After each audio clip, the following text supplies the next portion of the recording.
धनंजय मुंडेंचा राजीनामा का मागताय? चौकशीमध्ये मुंडेंचं काही समोर आलं आहे का? विरोधकांच्या राजीनाम्याच्या मागणीनंतर छगन भुजबळांकडून धनंजय मुंडेंची पाठराखण.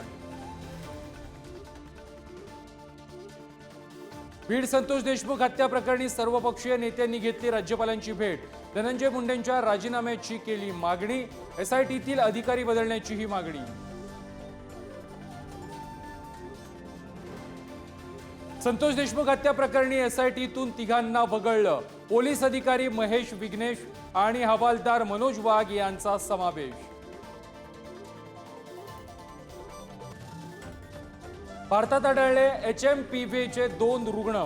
बंगळुरूमधील 8 महिन्यांची मुलगी देखील संक्रमित. काळजी घेण्याचं आवाहन. धाराशिवमध्ये पारध्यांच्या 2 गटात हाणामारी. 4 जणांचा मृत्यू, एका महिलेचाही समावेश. 10 संशयित पोलिसांच्या ताब्यात. पुण्यातील चाकण शिक्रापूर रस्त्यावरती भीषण अपघात.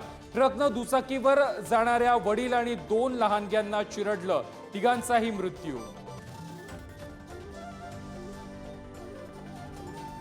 आळंदीमध्ये खासगी शिक्षण संस्थेमध्ये 2 अल्पवयीन मुलांवरती अनैसर्गिक अत्याचार. आरोपी गजाआड. आरोपीच्या बहिणीवरही गुन्हा दाखल. मुंबईमध्ये CRZच्या जमिनींशी छेडछाड करत असल्याचा मोठा घोटाळा उघड. एसआयटीकडून 2 सरकारी कर्मचाऱ्यांसह 4 जणांना अटक. दिवंगत मीनाताई ठाकरे यांची आज जयंती. शिवतीर्थावरील स्मारकाला उद्धव ठाकरेंनी सहकुटुंब केलं अभिवादन.